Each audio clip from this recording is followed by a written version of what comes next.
ओ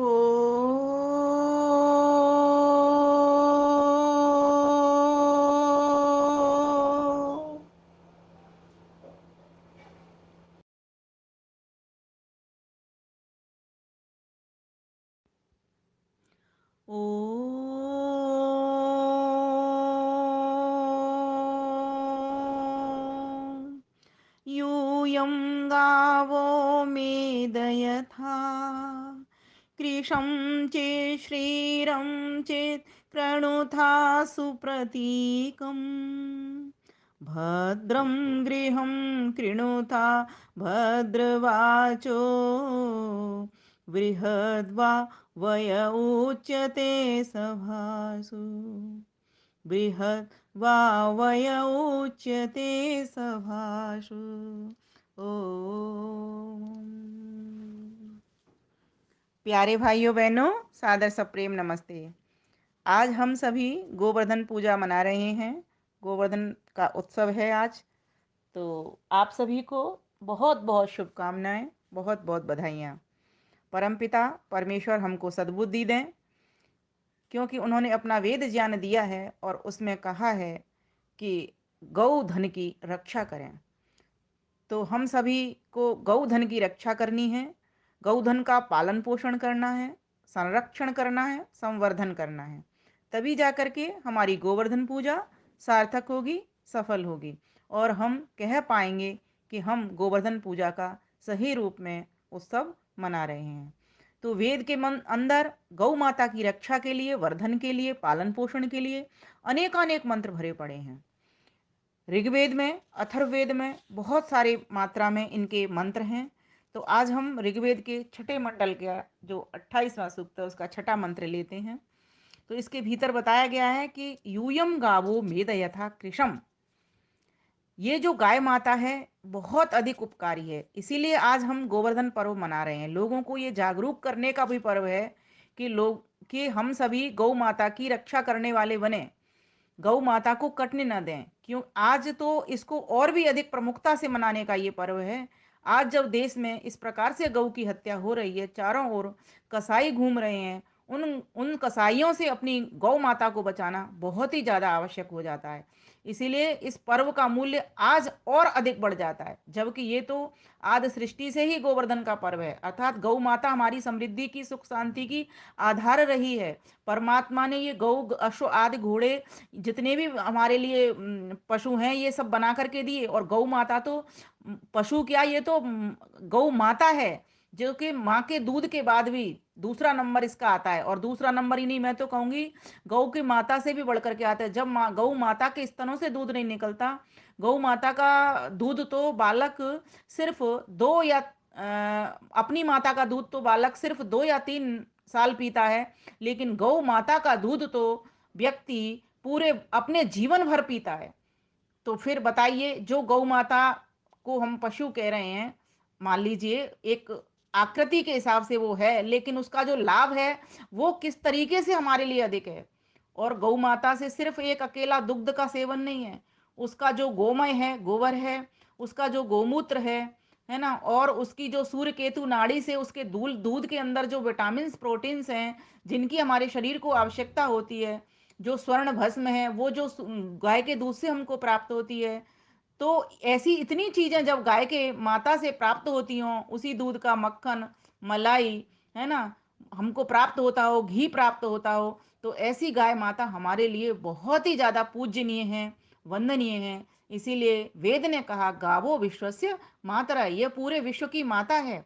तो आज इस मंत्र के द्वारा मैं बताना चाहती हूँ कि इसमें क्या कहा है, कि कैसे क्या क्या करती है ये गौ माता, गौ माता का कार्य क्या है, हमारे लिए किस तरह से ये हितकर और लाभकारी है। तो कहा गावा, हे गायो, यूयम, यूम तुम, अर्थात तुम सब। किसके लिए संबोधन है, ये मनुष्यों के लिए, कि ये जो गाय माता है हमें क्या करती है, हमारे लिए कितनी लाभकारी होती है। तो यहाँ पर बताया गया है कि हे गायो, तुम दुबले मनुष्य को मोटा बना देती हो, है ना। कृषमचित, कृषम जो दुबला है, कमजोर है, उसको तो मोटा बनाती हो, अर्थात ताकतवर बनाती हो। मोटे से मतलब ताकतवर बनाती हो। मोटा तो भैंस का दूध भी बनाता है, लेकिन सिर्फ वो थुलथुल नहीं बनाती, वो अपने जैसा फुर्तीला बनाती है। जैसे गाय के आपने बच्चे को भी देखा हो, कितना छल होता है, और गाय में स्वयं भी छल होता है। तो कितनी अच्छी गाय, और गाय एक सीधा सरल जानवर है, वो ऐसे ही किसी को नहीं मारती है। तो गाय माता तो हमारी रक्षक है।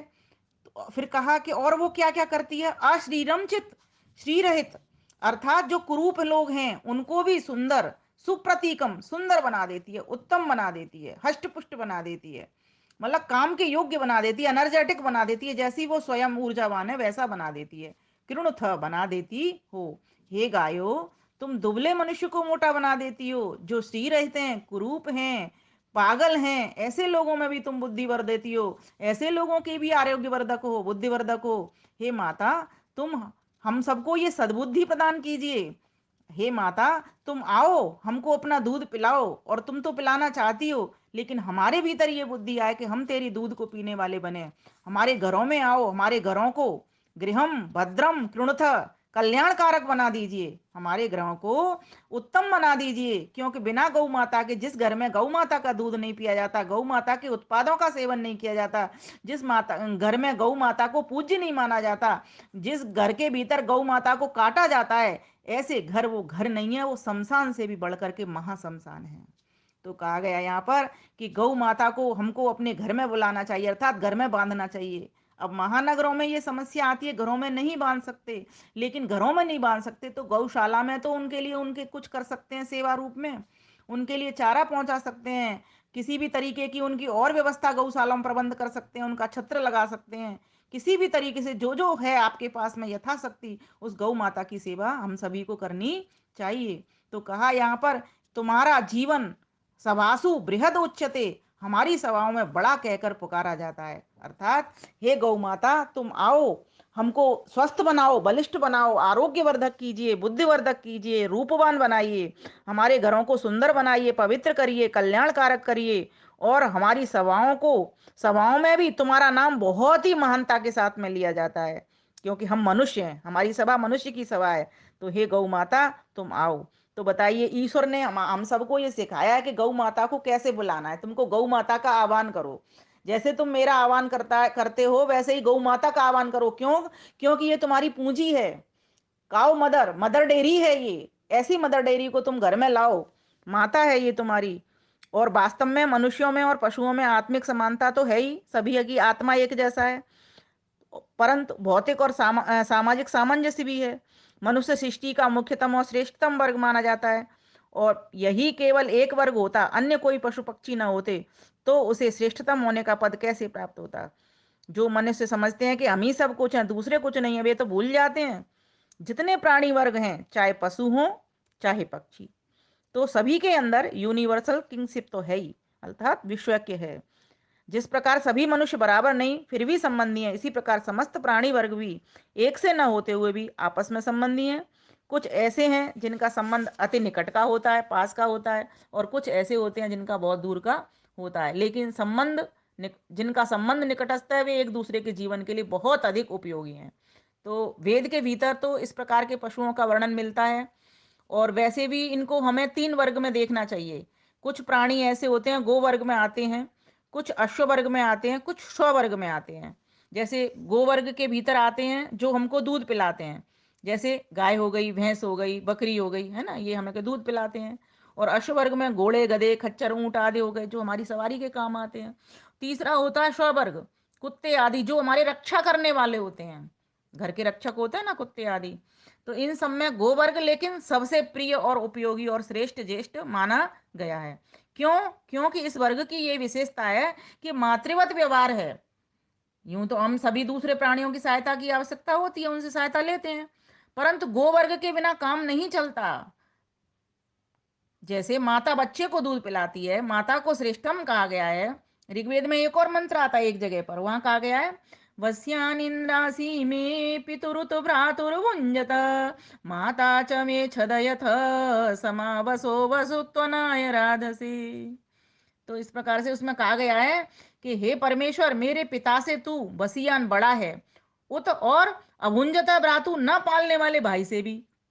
हे वसु प्रभु, मैं माता च मेरी माता तो समा तुझ जैसी है छदयत, क्योंकि तुम मुझे दोनों को पालते हो व्यापक धन या लाभ के लिए। अर्थात जब भक्त परोक्ष परमात्मा का ध्यान करता है और अपने प्रत्यक्ष घर वालों से परमात्मा की तुलना करता है, तो उसके अंतःकरण से आवाज उठती है कि हे प्रभु, तुम मेरे माँ बाप हो, भाई हो, है ना, बड़े हो, परंतु माँ के तुम बराबर ही प्रतीत होते हो। जैसे माता अपना समस्त स्वार्थ त्याग करके मेरा पालन करती है, इसी प्रकार आप भी मेरे सच्चे पालक हैं। जैसे भक्त उपासना के समय ईश्वर और माता की तुलना करता है, इसी प्रकार यदि हम एक श्रेणी नीचे उतरकर माता और पशुओं की तुलना करने लगे, तो निसंकोच हमारे हृदय से ये बात निकलेगी कि हे माता, तू घोड़े कुत्ते आदि पशुओं से तो बहुत बड़ी और माननीय, सम्माननीय, आदरणीय, पूज्य है। इसीलिए यजुर्वेद में आपने देखा होगा एक मंत्र आता है, इसे तोरजे, प्रथम मंत्र है प्रथम अध्याय का।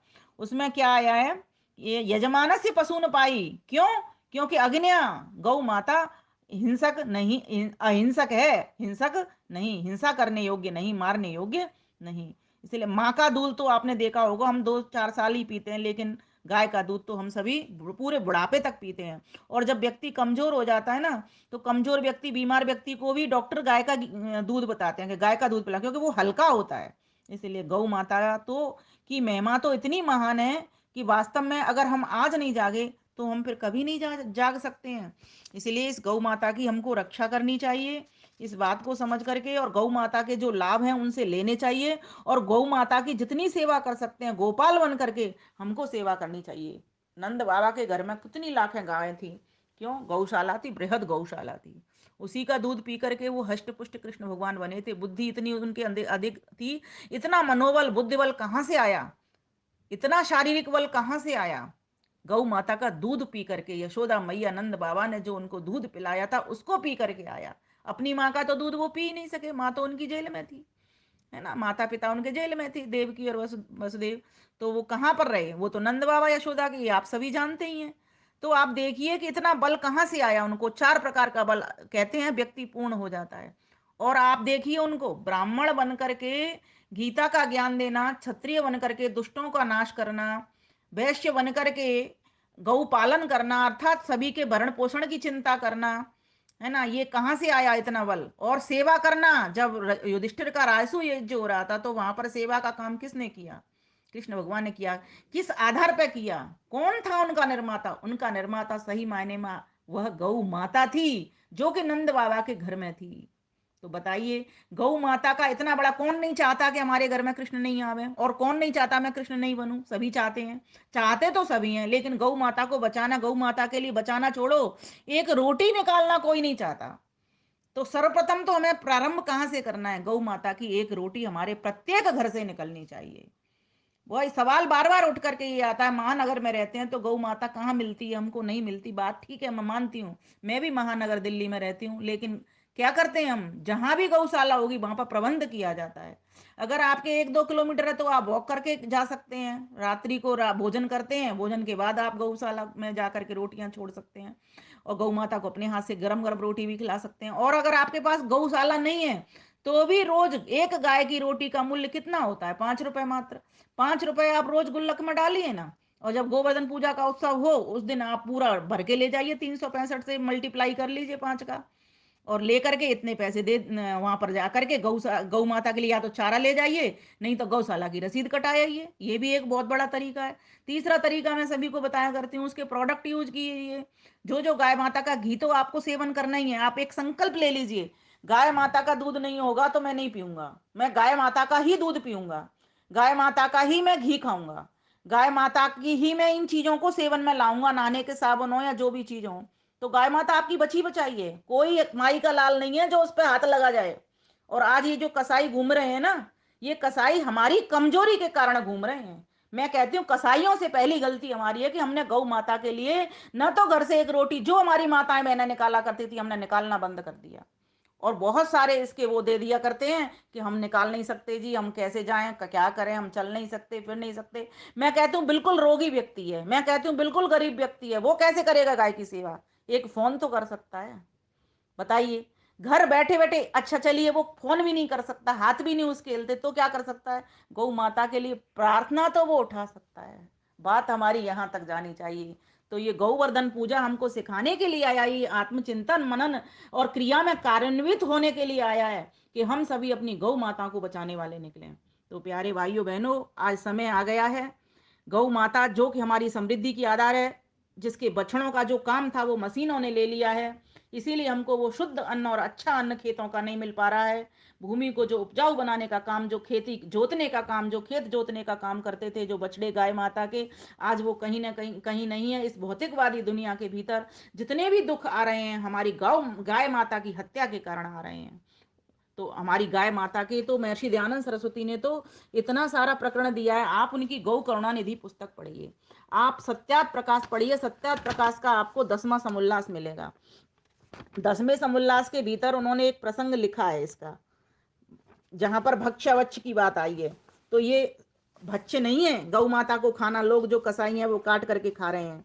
उन्होंने सीधा लिखा है, उन्होंने तो मनुस्मृति में तो आया है, वर्जयेन मधु मांसम च, मद्य मांस गांजा अफीम इन सभी को नहीं खाना चाहिए, दूर। ये बुद्धि लुम्पति यद द्रव्यम मदकारी तदुच्यते, बुद्धि का नाश करने वाले पदार्थ हैं, इनका सेवन कभी नहीं करना चाहिए। और इसीलिए आज इतने देश के भीतर उपद्रव और मारधाड़ और ये सब कुछ हो रहा है, हिंसा आदि।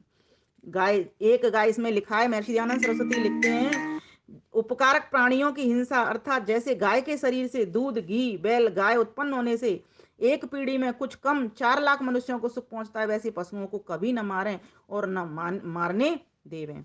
यहाँ वो लिखते हैं कि जैसे किसी गाय से 20 शेर और किसी से 2 शेर दूध प्रतिदिन होवे, उसका मध्य भाग अर्थात मतलब 11 किलो एक गाय से दूध हुआ। कोई गाय 18 और कोई 6 महीने तक देती है, उसका अगर मध्य भाग मतलब औसतन लगाएं तो 12 महीने हुआ। प्रत्येक गाय के जन्म भर के दूध से 24,960 मनुष्य एक बार में तृप्त होते हैं। 6 बछिए और 6 बछड़े उसके होते हैं, अगर उनमें से मान लीजिए 2 भी मर जाएं तो भी 10 रहे, और उनमें से 5 बछड़ियों के जन्म भर के दूध को मिला करके 1,24,800 मनुष्य तृप्त होते हैं। अब रहे 5 बैल, उनका भी हिसाब लगा लो, वे जन्म भर में 5,000 मन अन्न न्यून से न्यून उत्पन्न करते हैं। उस अन्न में से प्रत्येक मनुष्य के भोजन के लिए 60 रुपए वर 60 तोले 3 पाव अन्न खाने का भाग देने से 2.5 लाख मनुष्यों की तृप्ति होती है। दूध और अन्न मिला तो 3,74,800 मनुष्य तृप्त होते हैं, और दोनों संख्या मिला के एक गाय की पीढ़ी में 3,99,760 मनुष्य एक बार पालित होते हैं, और पीढ़ी दर पीढ़ी बढ़ाकर लेखा करें तो असंख्य मनुष्यों का पालन होता है। तो बताइए, ऐसी गौ माता जिसका इतना अधिक सेवन करने के जो योग्य है, लाभ है, ऐसी गौ माता को हम कटने दें अपने देश के भीतर, और वो भी रामकृष्ण के देश में, दिल्ली राजा दिलीप के देश में, जो कि गौ भक्त थे, गौ पाल थे। गौओं के आधार पर ही वो अपने कंस को मार पाए थे, हरा पाए थे। अपने ग्वाल वालों को उन्होंने कह दिया, फोड़ो मटकी इन अत्याचारियों की, भगाओ इनको। जहां मटकी फोड़ उनको नाम मिला, कैसे मिला? वो ऐसे ही तो मिला। उन्होंने कहा फोड़ दो इन राक्षसों की मटकियों को, ये जो हमारे गोपाओं को दूध नहीं पीने देते हैं, चलाओ इन पर वार करो। वो भी मटकी फोड़ना भी एक हथियार था, समझो, जैसे धनुष बाण होते हैं ना, ऐसे हथियार था उस समय का। उन्होंने कहा फोड़ दो मटकी इनकी, गिराओ इनको और मारो इनको, भगाओ इनको राक्षसों को। और गोपाओं को कह दिया तुम खुद दूध पियो, चाहे जिस भी तरीके से मिलता है तुमको, तुम दूध पियो और बलवान हो जाओ। ये कृष्ण की सोच थी। बताइए, आज हमको इस बात को समझना पड़ेगा। ये ऐसे जो नाम उनको मिले, इसके कारण पीछे कोई वैज्ञानिक कारण था, समझने की बात है ये। क्योंकि राक्षसों का इतना अधिक आया था, कंस ने अपना पूरा के पूरा यहाँ क्या कहते हैं, अपने जितने भी मथुरा मथुरा से लगे क्षेत्र थे उन पर राज्य कर रखा था उन्होंने, और जैसे वो कहता था वैसे लोगों को चलना पड़ता था। तो हर काल में, हर युग में ये सब होता आया है। तो इनके लिए बचाने के लिए कृष्ण राम जैसे महान पुरुष आया करते हैं, और देश में पुनः पुनः उस सुख शांति की समृद्धि की स्थापना किया करते हैं। आज आवश्यकता हो गई है कि हम सभी को भी राम और कृष्ण बनना पड़ेगा, अपने घर से प्रारंभ करना पड़ेगा। तो आइए, इन शब्दों के साथ ही लंबा वीडियो हो जाता है, फिर बातें मेरे पास इससे संबंधित बहुत हैं। तो आइए गायन कर लेते हैं एक गीत का। पहले तो इसी का भाव समझ लो, क्योंकि गाय हमारे लिए बहुत उपयोगी है, यह सब हम जान ही रहे हैं। और वेद हमको कह रहा है कि गौ माता की अगर असली पूजा करनी है, वैदिक पूजा करनी है, तो गोवर्धन और संरक्षण पोषण करके ही पूजा सार्थक हो सकती है। ये जो गोबर का गोवर्धन बनाते हैं, ये मात्र प्रतीक है, चित्र हमेशा प्रतीक होते हैं। ये बताया करते हैं कृष्ण भगवान ने गौ माता को बचाया। गोवर्धन पर्वत का अर्थ क्या है, परिवर्तन उठाने का मतलब क्या है? गौ जो अभी भी आप जाओगे वो गोवर्धन एक जगह है, और वो कैसी जगह है, वहाँ गोवर्धन पर्वत ही है वो पूरा एक प्रकार का। तो ये प्रतीकात्मक बात है, इस बात को यूं समझना है हमको कि गौ का वर्धन करो। गौ गौ ही हमारी समृद्धि का आधार है। कृष्ण भगवान ने सभी लोगों को ये शिक्षा दी थी, क्योंकि कृष्ण भगवान तो वैदिक थे।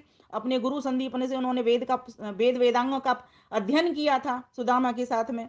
बाल्यकाल आप पढ़ोगे तो पता लगेगा। तो असली चीजें आज कहीं ना कहीं हमसे लुप्त होती जा रही हैं, और जो सिर्फ मात्र विकृति रह गई हैं, बस उन्हीं तक ही हम पूजा करके सीमित रह लेते हैं। तो हमें समझना होगा, गाय माता हमारी समृद्धि का आधार है, इसको हमको बचाना होगा। क्यों? क्योंकि दुबले को करती हो मोटा, और कुरूप को रूप मनोहर। हे गाओ तुम सबकी माता, करो हमारा विमल धवल घर। तुम हो अदिति अग्न्यावध्या, सूर्यपुत्री हो तुम। अग्न्या, मारने योग्य नहीं हो, काटने योग्य नहीं हो। अवध्या, अदिति हो। तुमको कहा वेद ने, तुम हो अदिति अग्न्या विद्या। अदिति तुमको कहा वेद ने, माधारी जग में न्यारी। मंदिर तुम हो मेरे देश में। गाय माता तो साक्षात मंदिर है। आओ हम सब मिलजुल करके अपना नित गौवंश बढ़ावें। बन के सेवक करें सुरक्षा, दयानंद गोपाल कहावे। गौ करुणा दिवारी जावे, गोवर्धन गोपाष्टमी यूं पर्व मनावे। वंदे गौ मातरम जय गावे, वंदे गौ मातरम जय गावे। आप सभी को गोवर्धन पूजा के पावन उत्सव की हार्दिक शुभकामनाएं और लख लख बधाइयाँ। इसी प्रकार से हम गोवर्धन पूजा के इस उत्सव को मनाएं, अपने आप को समझाएं, लोगों को बताएं, और गौ माता को बचाएं, और इस देश को सुखी स्वस्थ समृद्ध सानंद बनाएं। आप सभी का बहुत बहुत धन्यवाद। एक बार पुनः आपको हार्दिक शुभकामनाएं। धन्यवाद। नमस्ते। बोलिए गौ माता की जय। गौ माता तू है पुष्टि की दाता, तुझसे ही जग सुख पाता। तुझ पर बहु कृपा विधाता, तू ही हम सब जग की जन सारथी हो मैया। हम सब उतारे तेरी आरती। गौ माता तू है पुष्टि की दाता, तुझसे ही जग सुख पाता। तुझ पर बहु कृपा विधाता, तू ही हम सब जग जन की सारथी हो मैया। हम सब उतारे तेरी आरती। तू ही कपिला तू ही नंदिनी, कामधेनु तेरे नाम। तू ही सुरवी जगत वंदिनी, करुणा कर तब काम। तू ही अमृत की दाता माता, पालक बंधु जग भ्राता। तेरे ही गुण गावे भारती हो मैया। हम सब उतारे तेरी आरती। गौ माता तू है पुष्टि की दाता, तुझसे ही जग सुख पाता। तू ही हम सब जन की प्रिय सारथी हो मैया। हम सब उतारे तेरी आरती। अदिति अग्न्या कह कर तुझको यजुर्वेद ने पुकारा, सारे विश्व की माता कहकर प्रभु ने स्वयं उचारा। ऋषियों मुनियों ने महिमा गाई, तुझसे गोपाल कनाई। सबके जीवन को तू विस्तारती हो मैया। हम सब उतारे तेरी आरती। तेरा दुग्ध बड़ा गुण कर निश्चल बल भरने वाला। तेरा दुग्ध बड़ा गुण कर निश्चल बल भरने वाला। तेरा घृत भी स्निग्ध सौम्य यज्ञों को भरने वाला। दूर होवे बीमारी सारी, सुरवित हर घर और क्यारी। मीठी बदली बन धरती, सवारती हो मैया। हम सब उतारे तेरी आरती। कट रही गौएं आज देश में बनकर कृष्ण बचावे। कट रही गौएं आज देश में बनकर कृष्ण बचावे। गौ करुणा निधि पढ़े पढ़ावे दयानंद गुण गावे। कटने देंगे ना अपनी माँ को, मिटने देंगे ना छाको, जिसकी छाया में विमल सुखारती हो मैया, हम सब उतारे तेरी आरती। गौ माता तू है पुष्टि की दाता, तुझसे ही जग सुख पाता, तुझ पर बहु कृपा विधाता, तू ही हम सब जन की प्रिय सारथी हो मैया, हम सब उतारे तेरी आरती हो मैया, हम सब उतारे तेरी आरती।